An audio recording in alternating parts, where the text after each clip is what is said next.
Sometimes the most terrifying experiences happen when we least expect it, like when we think we're safe. What if the safety we feel is just an illusion? This story comes from a guy named Sam. He worked the late night shift at a small diner on the outskirts of town. It was a quiet, routine job. The usual late night crowd, the rush of customers trying to get one last meal before heading home. Sam had been working at the diner for nearly a year, and by now the late shifts had become second nature. He'd clean the counters, lock up and head home to his apartment just a few blocks away. It was a simple life, but on one particular night, things would change.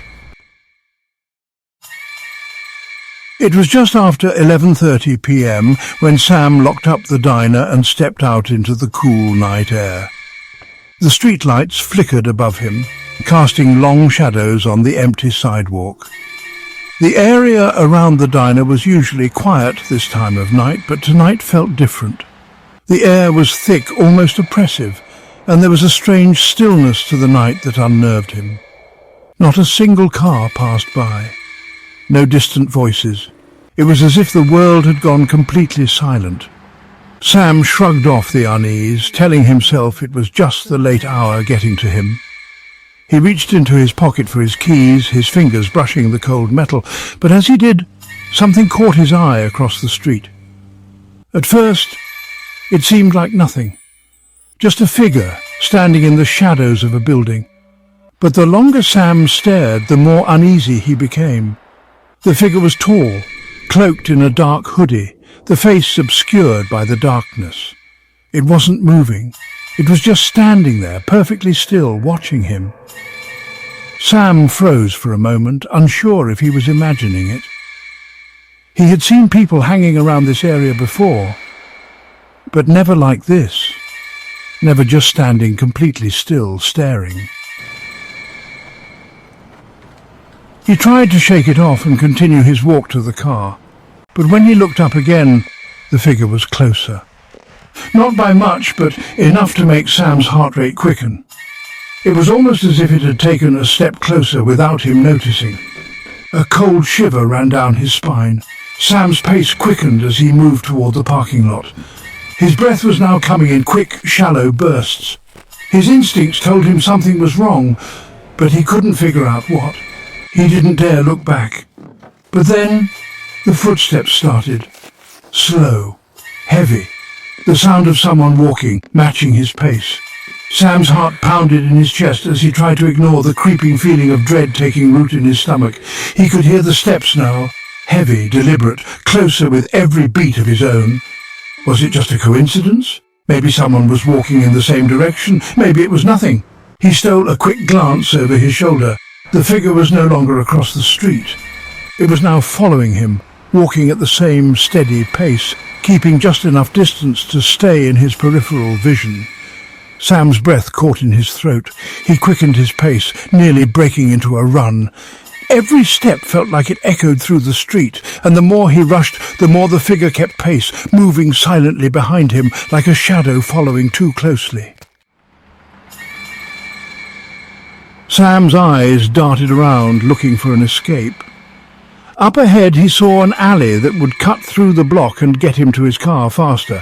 He knew it was risky. Alleys weren't exactly the safest place to be at night, but right now the thought of being alone on a wide-open street with that figure getting closer was worse. He turned the corner into the alley, his footsteps quick and uneven. The cold air seemed to press in around him, and the streetlights became a distant memory as he moved deeper into the shadows. But then it happened. He heard it. The footsteps, closer now, faster. Whoever was behind him had changed their pace. They were running. The sound was unmistakable. Sam spun around, terror gripping his chest, but saw nothing. The alley was empty. There was no one there. His pulse raced, and for a split second he thought he had imagined it. Maybe the fear had gotten to him. But just as quickly as the panic surged, it dissipated, and Sam breathed a shaky sigh of relief. He turned back toward the end of the alley, but that's when he felt it. A cold hand, firm and steady, gripping his shoulder from behind. It wasn't the light touch of someone trying to get his attention. No, it was heavy, intentional. Sam's blood ran cold, and he whipped around in a panic, his breath catching in his throat, but no one was there. The alley was empty. Again, he was alone. Sam's chest heaved with adrenaline.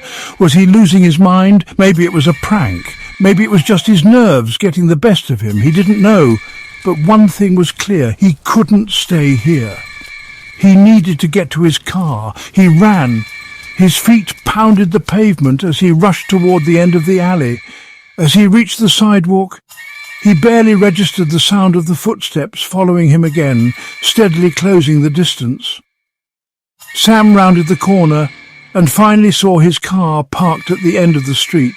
With shaking hands, he pulled out his keys and unlocked the door, slamming it shut behind him. He was safe, or so he thought. As Sam sat there, his breath still coming in ragged gasps, he glanced into the rearview mirror. He had a feeling, a gut-wrenching sensation that something was wrong. He couldn't explain it, but the fear he felt, it was almost like he wasn't alone. He looked into the mirror, and there, standing just outside his car, was the figure. It was too close now, too close for comfort. Sam's blood froze in his veins. The figure was staring at him through the mirror, unmoving, a dark silhouette with no details to make it human. Sam's hand trembled as he put the car in drive and slammed his foot on the gas pedal. He didn't dare look back. He just drove. Fast. When Sam finally reached his apartment, he rushed inside, locking every door and window, as if somehow that would keep whatever was out there away. He tried to shake it off, tell himself it was just a scare. It wasn't real, but he couldn't. Not now. The next morning there was a letter waiting for him on the doorstep. No address, no return name. Just a single sentence written in shaky, erratic handwriting. "I'll be watching you." It was a simple note, but it sent a chill through Sam's entire body. He couldn't shake the feeling that whoever this was had been watching him long before that night. Sam's life has never been the same since that night. He tells people the story, but no one believes him. They chalk it up to stress or a figment of his imagination. But every time Sam walks outside at night, that feeling lingers. The cold, suffocating sensation that someone is always there, watching, waiting. To this day, Sam still gets the feeling that he's being followed. It's as though the figure never left. And sometimes, when he's alone, he can almost feel the watchful eyes on him, even in the most unlikely of places.